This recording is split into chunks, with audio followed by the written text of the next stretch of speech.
Hello, everybody. Welcome to another episode of the Thriving Adoptees podcast. Today, I'm delighted to be joined by Becca. Becca, do you prefer Becca or Rebecca? Both.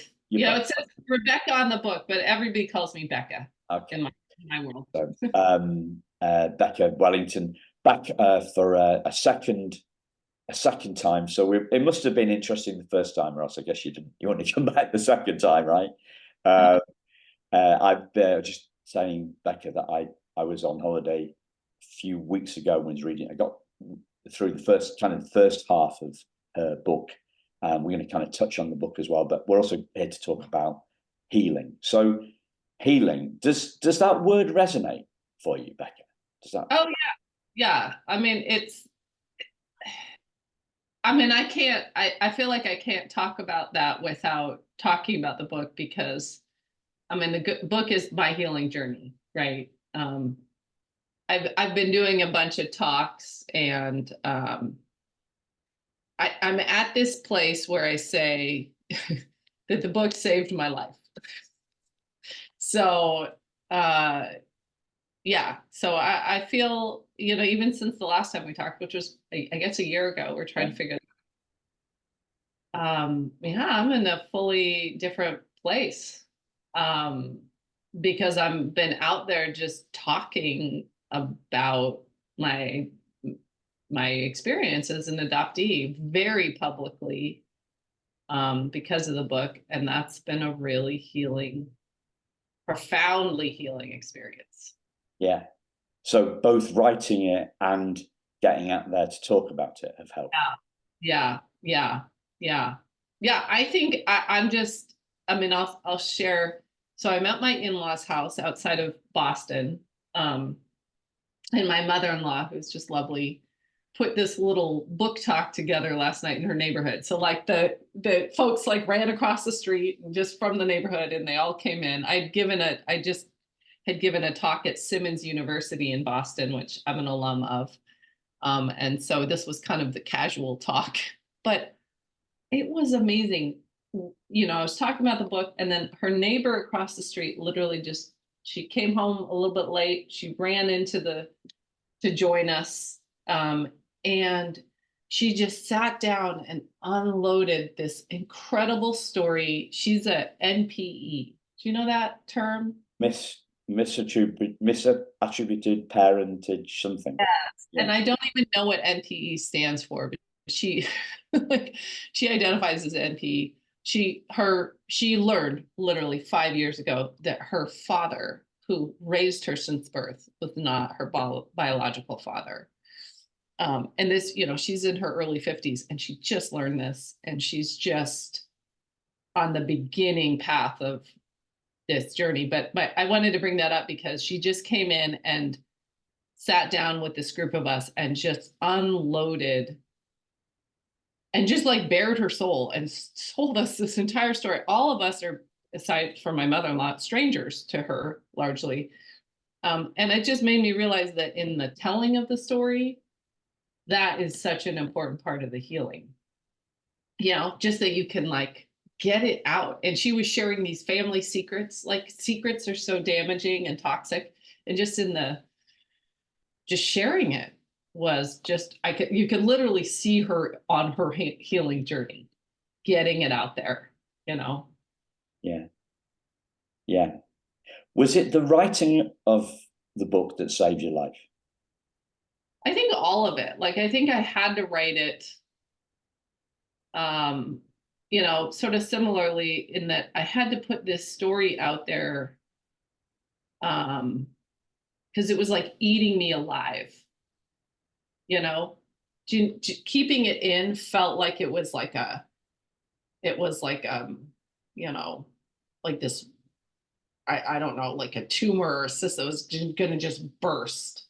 And so writing it and putting it pen to paper or finger to keyboard was like such a relief. Every stage of the writing, once I got it out and then reread it, it was a relief to literally get it out of me. And then I think that was really powerful. But sort of what I was saying with the neighbor running across the street to unload her story, I think then the follow-up, the telling of it, and just talking about it to people who have a connection to adoption and to people who don't,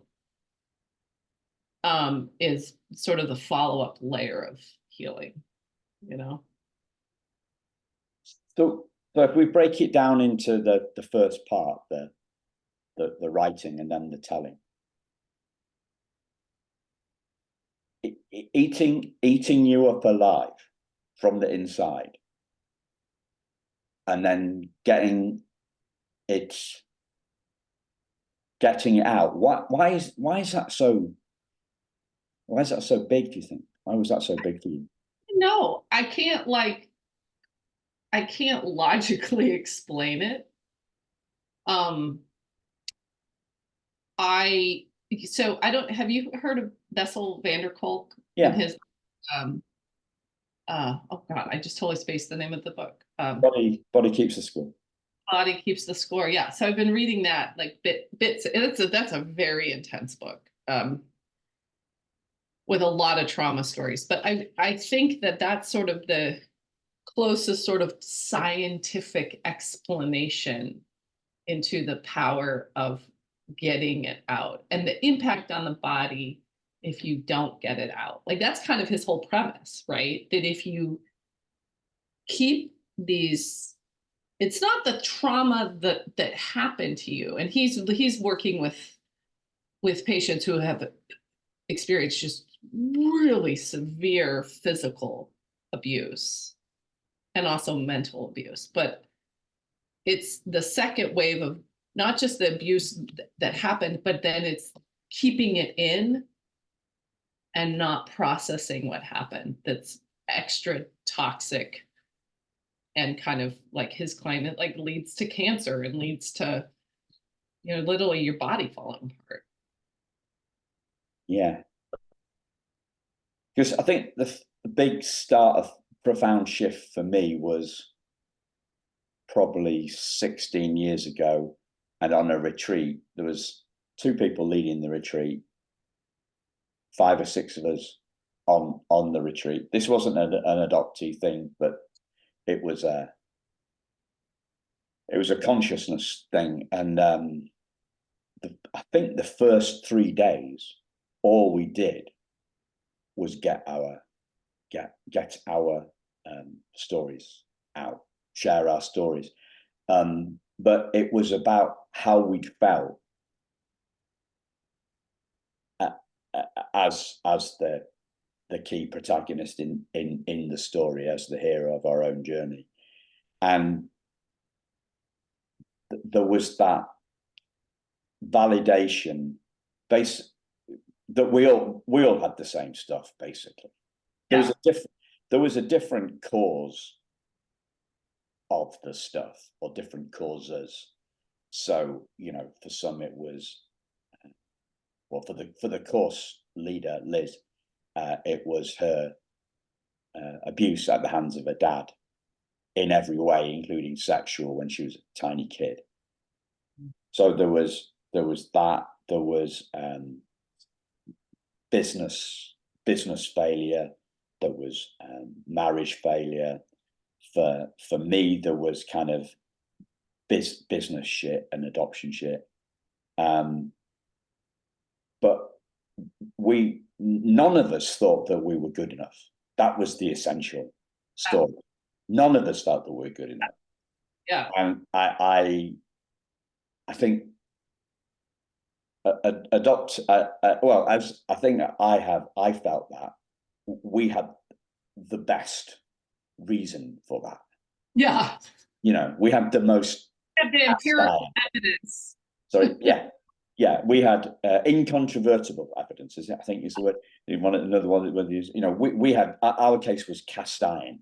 Yeah. Right? So they had reinforced concrete. Yeah. But we had double reinforced concrete belief that we weren't good enough, and there was this incredible lifting of the weight when you realize that everybody thinks Mhm. feels exactly the same, but doesn't just tell it, Mhm. just doesn't say it. So at the swimming pool, uh, the a lot of the guys down there and the women, they have this thing called not baditis, right? So I say to them, "How are you doing?" And they say, "Not bad."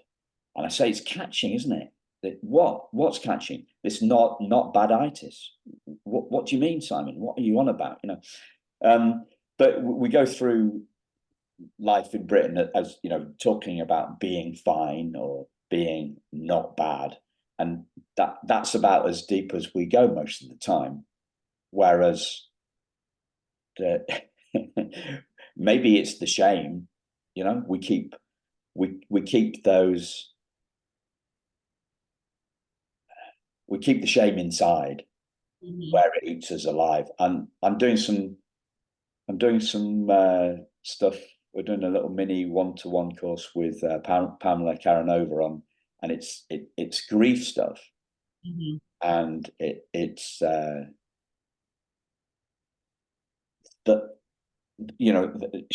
they talk about four myths, and I think the first one is about, I don't know if it's a myth.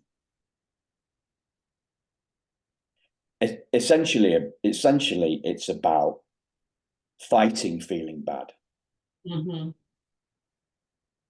It's being ashamed. Mhm.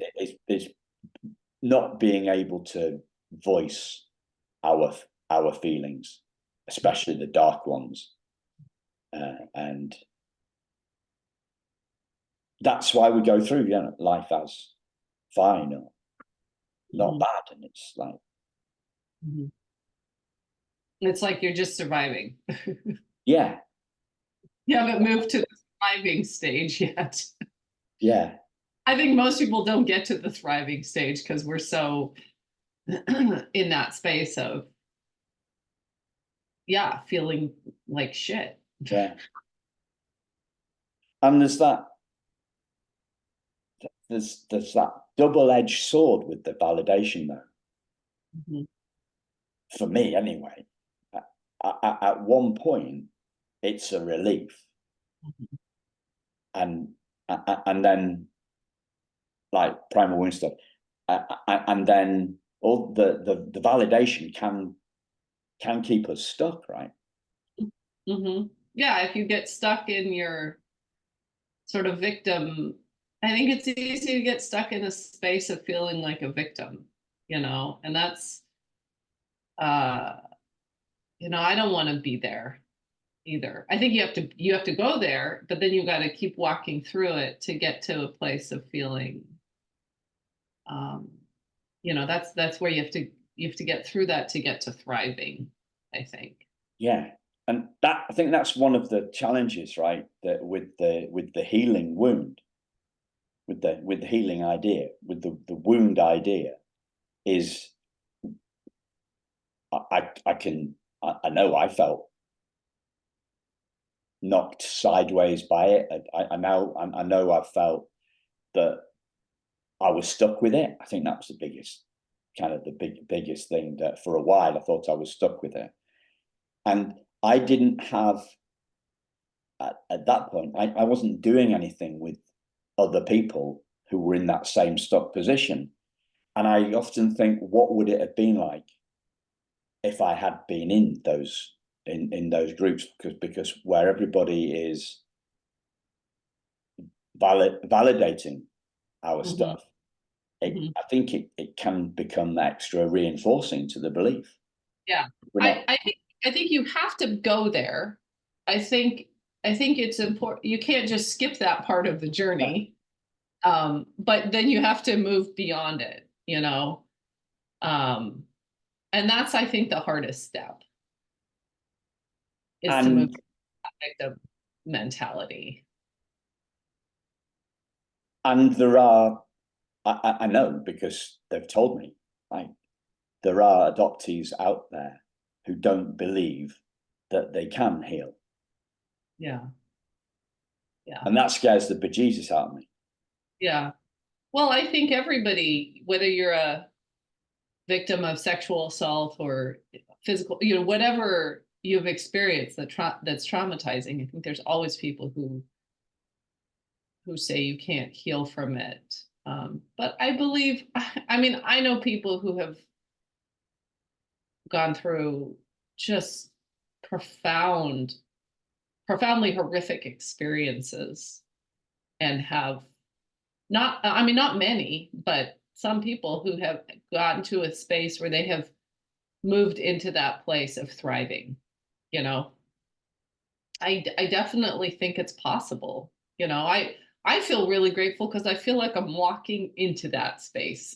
You know, it's not like I'm just there. I mean, it's going to be a lifelong journey. And I also think it's not like you're there and you just stay there. I think you get kicked back into the victim space and then you do your work, whatever that looks like, and you claw your way or climb your way back into, I want to be in this thriving space, you know. And that's just it's a journey. You're constantly doing that, I think, you know. It's not like you finally get to this place, you're like, this is it, everything's perfect. No more suffering. You know, it's just constant work. Yeah. So what does the work look like for you? Um, you know, I think it was very, very, you know, I only identified as an adoptee like 4 years ago. This whole thing is like so new for me. So I feel like I'm on this like high-speed bullet train going through this process. um, which is, and I have a phenomenal therapist who I don't think I could be on this journey without having that sounding board. I think having that support is really important. Um, and my husband and children and in-laws, you know, I have family that are really supportive and a lot of friends. Like I think that's a big piece of it. You have to have a community, right? You've got to have people in your corner who are kind of, you have to do the work, but they're like, we're here, we're lining up behind you. When the shit hits the fan, we're behind you. You know, you got to have those people. Um, and for me, I have dealt with a lot of fear as I've put this book out. You know, it published April 9th, and um, my family, my parents are still alive, my adoptive parents, and they know about the book. And I don't know because I haven't heard from them. I have no idea. They have not responded. But I think that was the most incredible amount of fear and challenge I've had to face is just, you know, is it safe for me to tell my story? Am I allowed to? Because I, for my whole life, just embodied that identity of being the good adoptee, right? Like you've read some of the books. So my older sister, who died of a drug overdose in 2017, she was not the good adoptee, right? She was like, she was the bad, you know, she was the bad purchase. And my parents never said that she was a bad purchase, but she was the bad kid. And um, I worked so hard to be the good kid and really to I wanted so badly for them to feel like I was a good choice to be that they chose me. Do you know what I mean? I think that's something a lot of adoptees wrestle with. Like, you know, I was given up by this person. I hope I'm good enough for you, you know? And in telling this story, writing this book, like that's I put that in the dumpster and lit it on fire, you know, and that was really, really hard for me to completely step out of my lane of of goodness and appropriateness and being the good kid and validating and affirming, I think, the story that I believed my adoptive parents wanted me to be telling, which was, I'm grateful. This is all good. You saved me. I'm the good girl. I mean, I just, writing this book and putting it out in the world was like, burning that to the ground. And that's been terrifying, like terrifying for me. But I finally feel like I'm at this place where I don't have as much fear around it, because I've just been doing it. But when I started, even just when I talked to you a year ago, I'm like, oh my God, who's going to listen to the podcast? And I've done so many interviews at this point. I was on TV. Like, I mean, I'm just like, whatever. The ship has sailed. I'm just moving on. People are either going to like it or not, but I really don't care at this point. I have to tell it. I have to tell my story. And it's not my job to take care of what other people think and what other people think of me. It's more important for me now to speak my truth.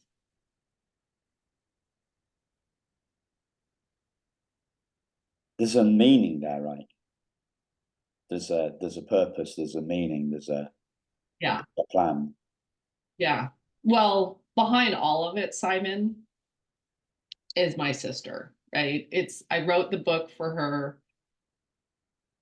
And that's the thing that has kind of just been this propulsion behind me when I get scared, or when I'm like, I can't say that, or I can't do that interview, or what are people going to think? I'm like, I just go back to that.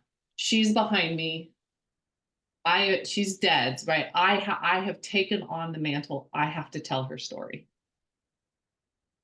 And having that, and that's been just the thing that has just propelled me through this, is just knowing that she is behind me. She's an adoptee. She relinquished a child. And she was just silenced through all of it. And I think really misunderstood. And I have to tell her story, And in telling her story, I think it's telling our story. It's telling the story. It's centering adoptee voices. It's centering the voices of birth mothers, right? That's what I'm doing. So the guy that led the retreat thing that I went on 16 years ago, he says your purpose has to become bigger than your fear. Yeah, that's great. That is what I feel so. Purpose. Yeah. Your purpose has become too bigger than your fear. So there's two ways of doing that. Mm-hmm. Right? So what you're doing, and I'm explaining this way around, basically, in case in case your stance, your book, your stuff, in case that inspires somebody else, right? So what you're doing is you're focusing on you're focusing back on the passion, back on the purpose. Yeah. So there's two ways to do it. You can either basically boost your purpose, Mm-hmm. focus on your purpose, or diminish your fear. That's the two ways of doing it. Connected. They're embedded, because I have had fear the entire time. Sometimes it rears its head, bigger, but so it's always there. But I think, I've done a lot of therapy over the last, since my sister died. But I also worked with this incredibly, I mean, I have to say, the focus is healing. I have to share. I went to see this incredible woman in Seattle. I live in Seattle. I'm going to name drop her because she's phenomenal. Her name is Becca Moore. She's an energy healer. And, some people may think that's woo-woo, whatever. But I met her through a friend, and it was right before the book came out, and I was like, I will try anything, because the fear was so massive. the fear of putting this story out there was so massive. And so I was like, threw my, caution to the wind and made an appointment to see this lady. And it was unbelievable. It was the craziest out of body experience I've ever had. Like I went in there, she had like a table, like a chiropractic or massage table. And I just laid down and I literally just told my story. And she just put her hands on my shoulder, on my arms, and asked these questions. And I just like went down this rabbit hole, and I was like in a fetal position crying and talking to my sister. And and at the end of the session, I don't even know what happened because it was so not cognitive. It was emotional, spiritual, whatever. At the end of it, I really felt like my sister was there. She was in the room. And this practitioner, Becky, said, Rachel's got your back. And she is with you 100%. And I walked out of that session and it was like something switched, where I could just lean on that purpose, knowing that this path that I'm walking on, she's there with me, and so I think, you said there's sort of two ways you can have the purpose and combat the fear. Like I am combating the fear constantly because of that. I have that purpose, and I really feel like she's with me, every time I have to get up and talk on stage or do something scary, stand in front of a TV camera, I just visualize it. And it's like, that's what tamps down the fear, Yeah. At this point, I would be tempted to say the word Trump. Yeah, I know. That's such a Trump, fear, right? Yeah. I know. It's hard. Yeah. I know. Let's not go down there. We had Boris, guys, and we. Yeah. Have you felt that before, that connection with your sister? I have felt connections with her. I have felt her presence since she died, but not as profoundly as I did when I had that session with that energy healer. Yeah.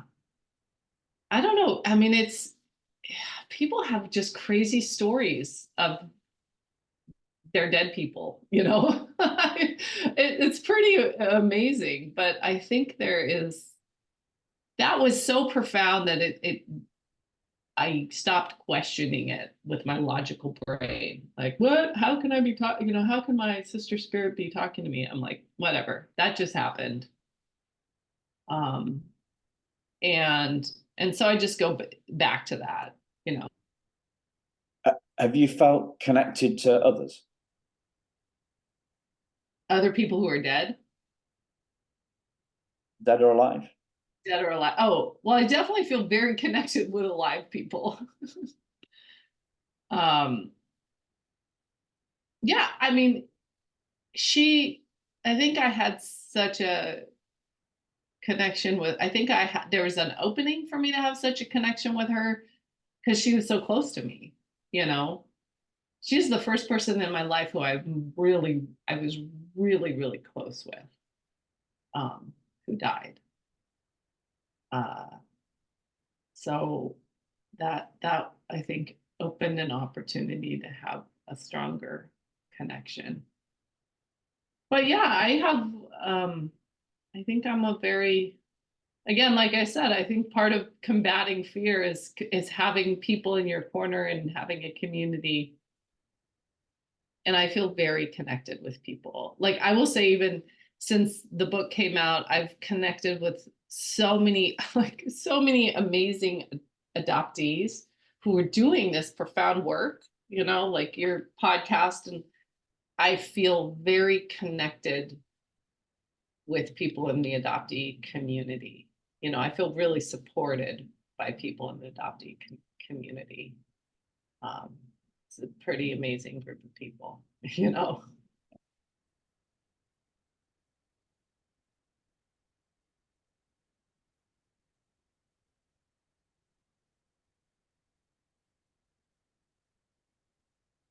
For me, there's that the sense of connection, my peak experience moment, sense of connection with my birth mother, who had been dead 15 years or whatever when I had that moment. Since then, it's become clear to me that that's basically that's like a sampler, that's like an exemplar connection. That's a harbinger of oneness. Mm-hmm. Your connection with your birth mother. Sorry? You're saying that your connection with your birth mother. Yeah. So I had the profound, like you had the profound moment in that energy session with with Becky. I had a profound moment reading a letter from my birth mother, and since then I've realised that that moment is basically a reflection of my oneness with everybody. That's awesome. And I say this on the podcast a bit, but I've had that connection in rugby stadiums and rock concerts. Mm-hmm. Mm-hmm. So I can be watching, I can be standing in a rugby stadium, right? And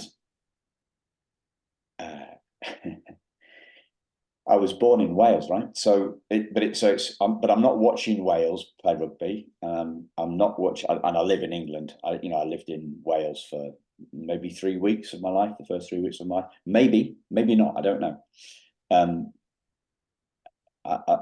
Maybe it was just a couple of days. But I'm watching Scotland play France in the rugby stadium, and before that, the French. They play the French national anthem, and all the French fans sing along to that. And then I feel at one with them. Mm-hmm. And then the Scottish, and it starts with this bagpiper. I'm getting shivers up my spine as they do it. So there's the guy with the bagpipes is stood on the top of the Murrayfield Stadium, right? So he's whatever that is, like 400 foot in the air, 300 foot. I don't know how it is. Anyway, he's on the top of the stadium, and he starts off with the bagpipes, and then everybody comes in to sing the first chorus. I don't know, the first whatever it is, first lines. And I feel at one with them.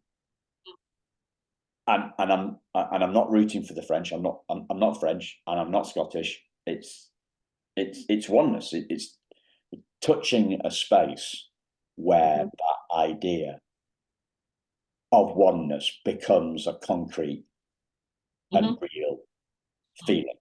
It's not an abstract concept anymore. It's a lived experience.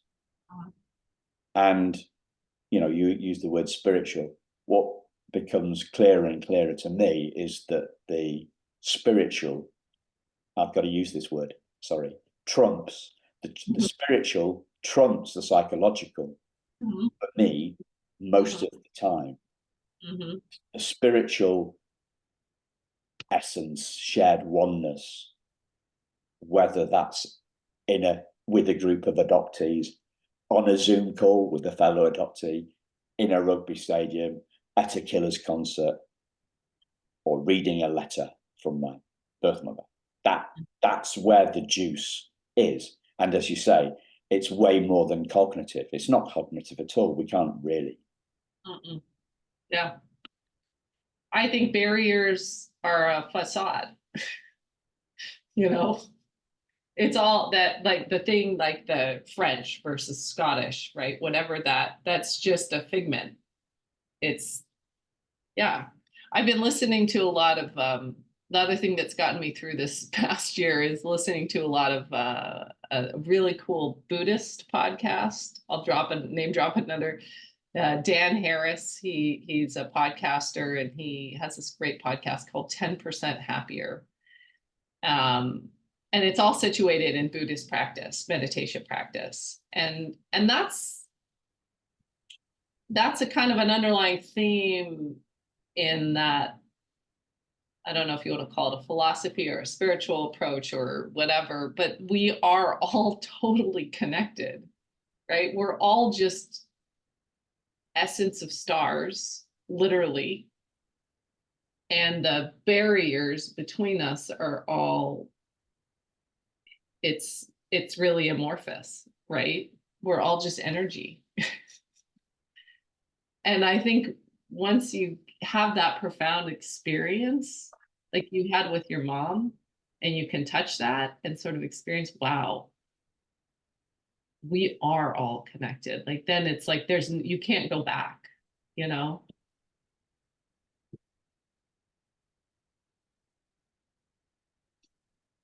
So my feeling is that trauma is the barrier. Yeah, that could be. Or fear and trauma. Yeah, definitely. So I was talking to a doctor about this on Friday, and she was saying, I don't feel traumatized anymore. Mm. And I don't think, you know, when we're kids, until we discover the word trauma, we don't Mm-hmm. feel trauma. Mm-hmm. We feel different, we feel unloved, we feel afraid, you know, if you're talking about the fear word. And I would go further than that. Sometimes we can feel terrified. Right? Yeah. That's what we feel. We don't actually feel, you know, trauma isn't a feeling. No. It's a paradigm. It's well, yeah, it's a paradigm. Yeah, it's a paradigm, and it's a what do they call it?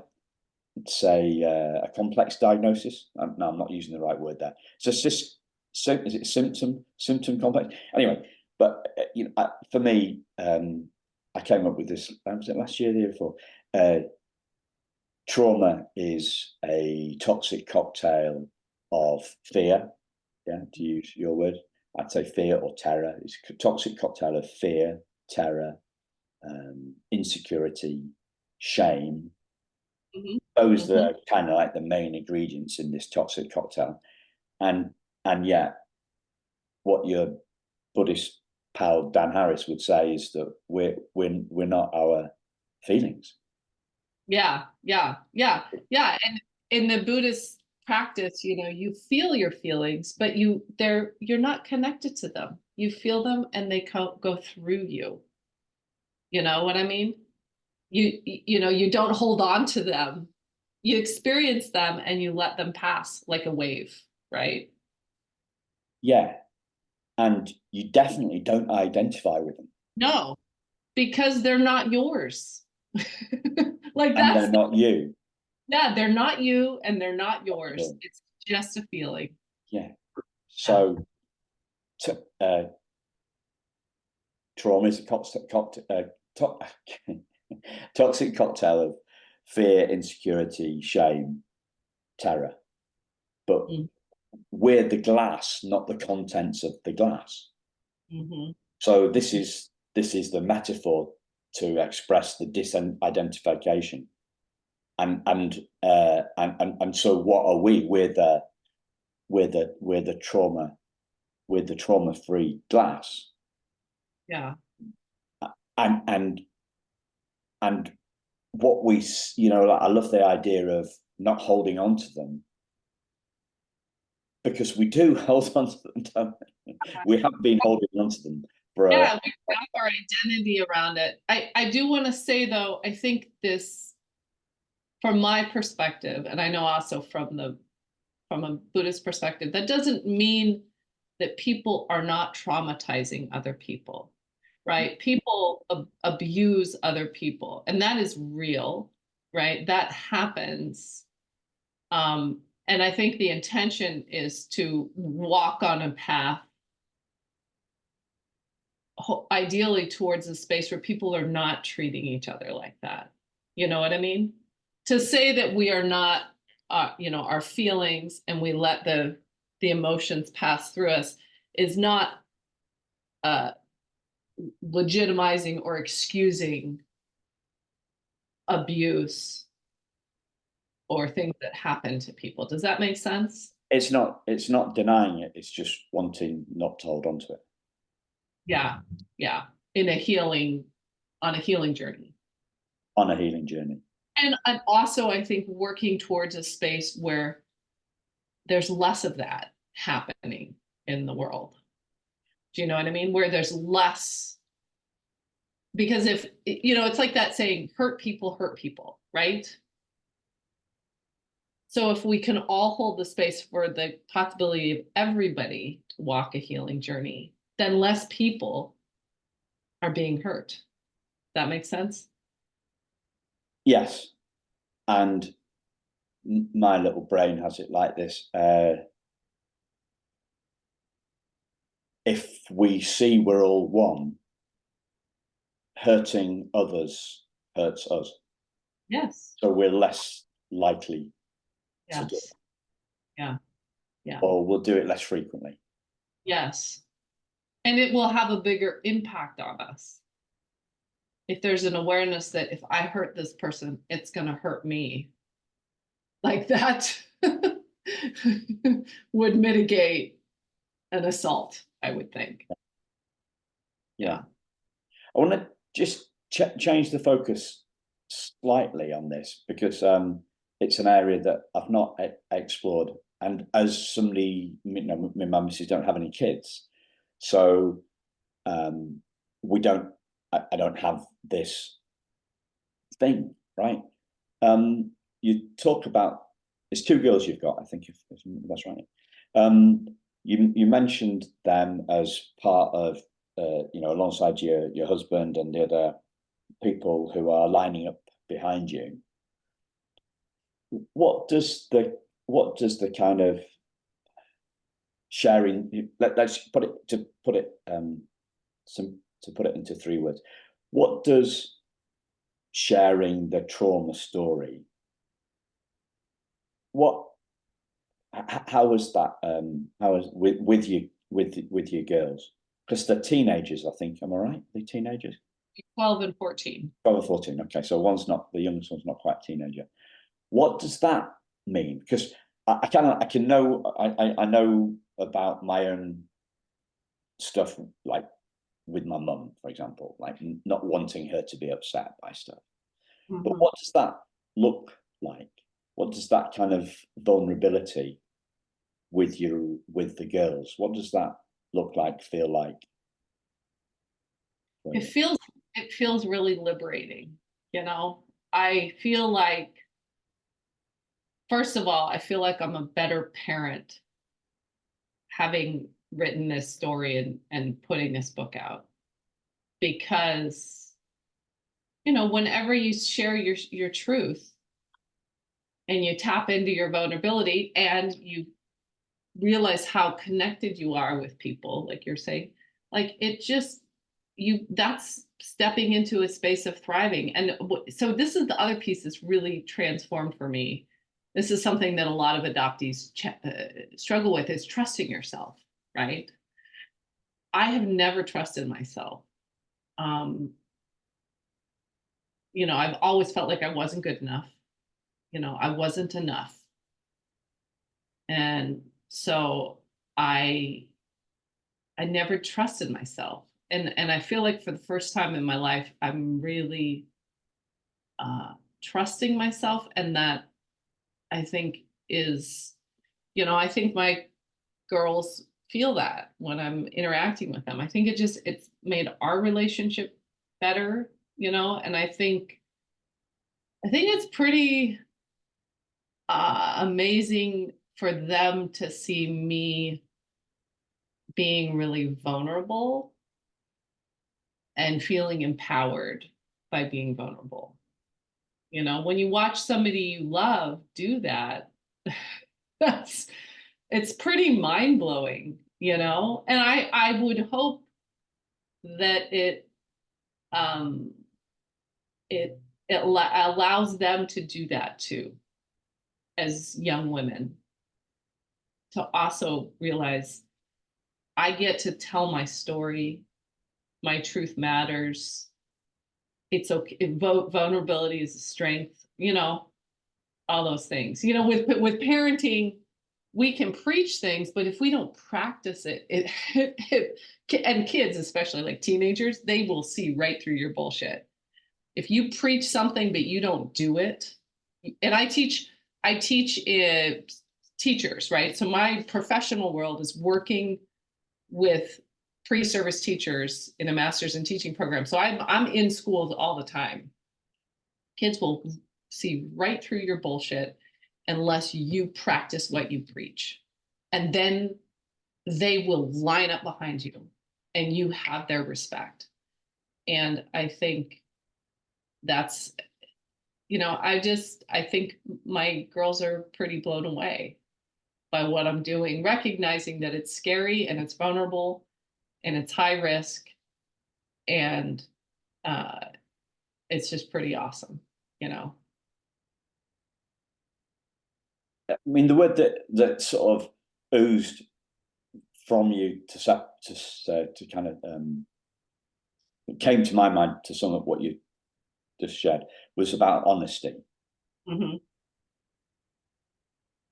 That this is about honesty, and I think I'm starting to make a connection. So before I did the coming to the adoption stuff, I used to do a lot of work in schools, and share I would share stuff about being bullied. Mm-hmm. And whenever I got to that part of my little workshop, the kids went really quiet. Mm-hmm. And there was a sense that adults don't do this. Yeah. Adults do not share Yeah. how they felt when they were a kid with other kids, because they've got their grown up mantle and they have to wear that. Mm-hmm. And they really, the kids really were blown away by the honesty and actually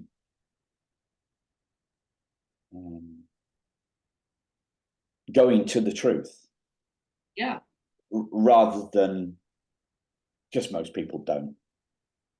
Does that, it sounds similar-ish, I think. Oh, absolutely. I mean, that's what I love about kids, you know.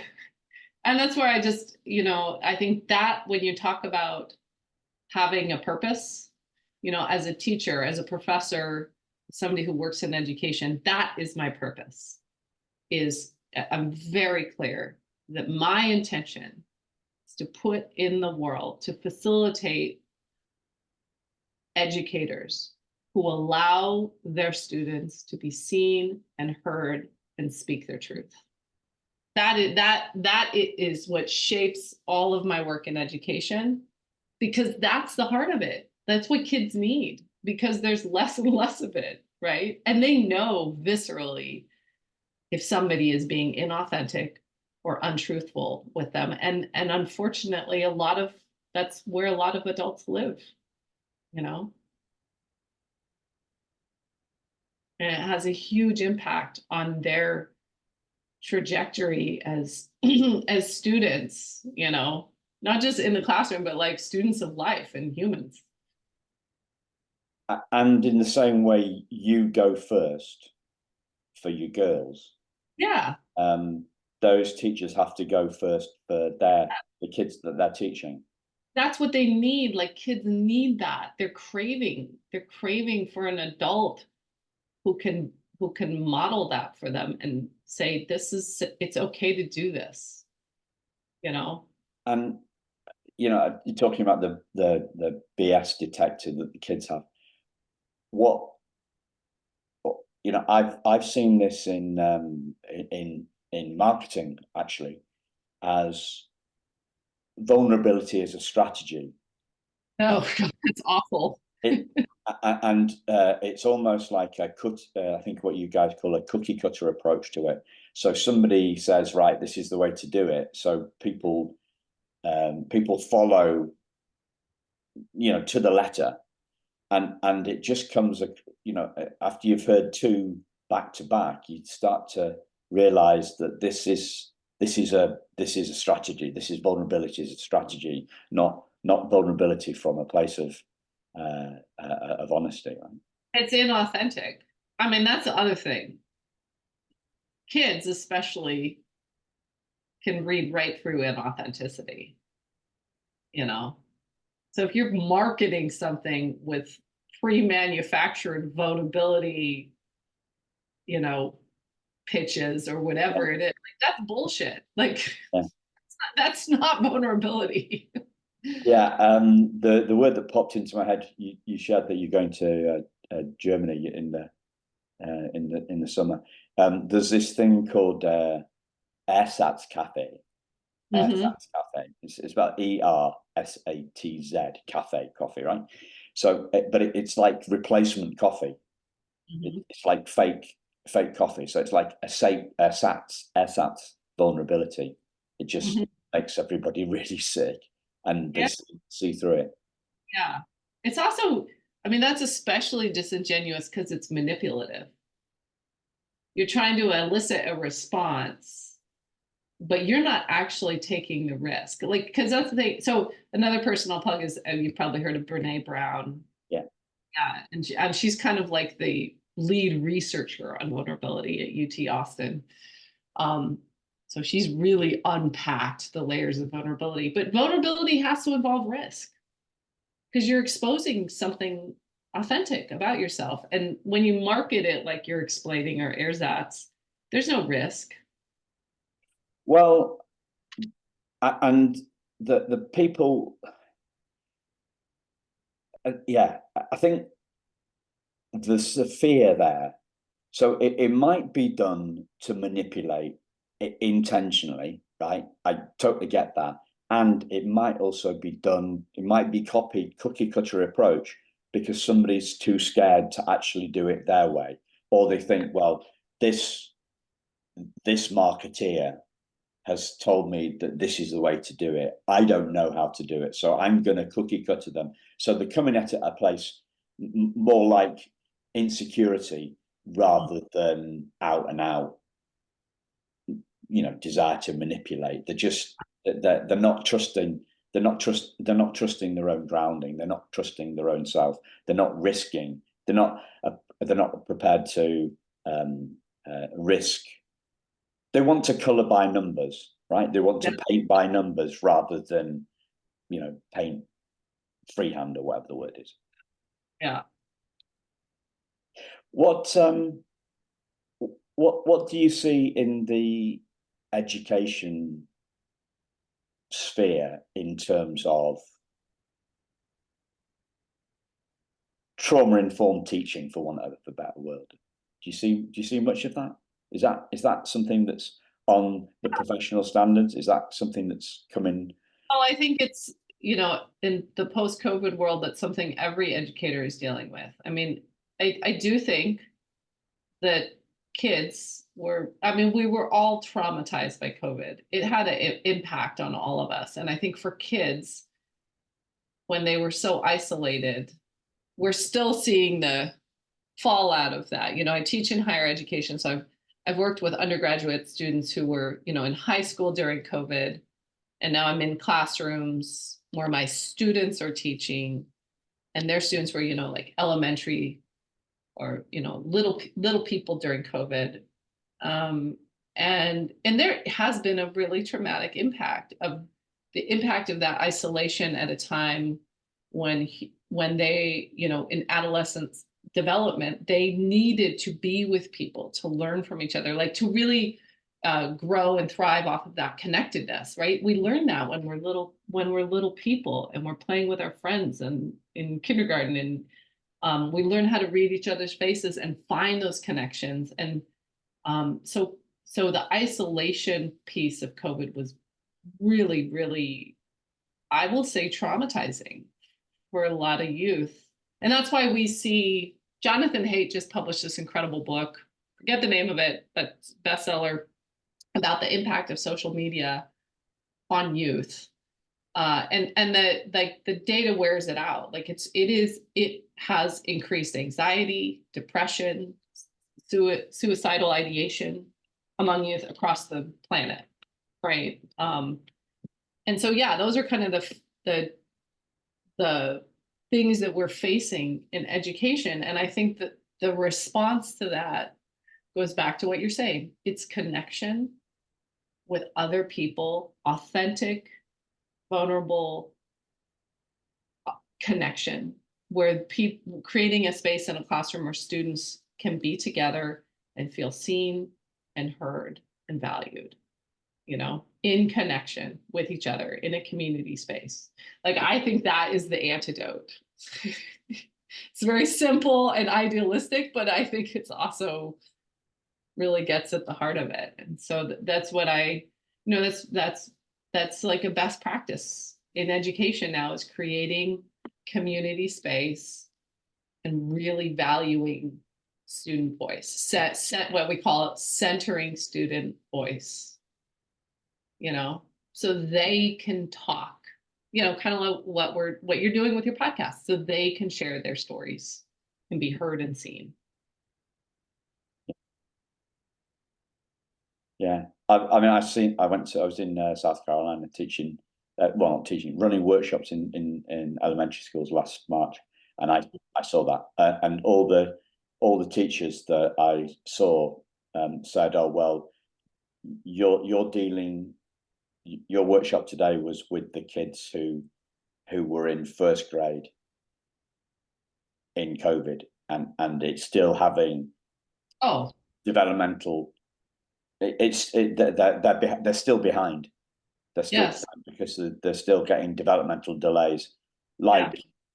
And as I say that now, that's what hits us, doesn't it? Like as adoptees, there's often a developmental delay associated with trauma, and for adoptees, and here with the COVID stuff in schools as well. So it's kind of the same sort of thing, a different reason, different cause of the trauma, different sort of trauma. Yeah. And what COVID did was isolate us, which is like the worst thing, right? If healing is like you were saying, it's about seeing how connected we are with each other. Like, what COVID did is it isolated us. So that was really bad. Yeah. Wow, that hour's just zipped past, Becca. Have you got anything else that you'd like to? Obviously, we're going to link to the book and your website and stuff and the show notes as we always do, listeners. Is there anything else that you'd like to share? I just sort of, I've been sharing, I think it's prescient to what we've been talking about. I just am really grateful for opportunities that like your platform presents. So many great platforms right now for people to share their stories, right? I think that is what facilitates healing, is ways that we can share our stories. Anybody can. You don't have to be famous or Michelle Obama. And that's one thing I'm just really enjoying about podcasts, is it's this really cool platform for sharing stories, which facilitates us seeing how connected we are with each other. And so I'm just really grateful for the opportunity to share again, and grateful that you have this platform and that you're using it in this way. So thank you, Simon.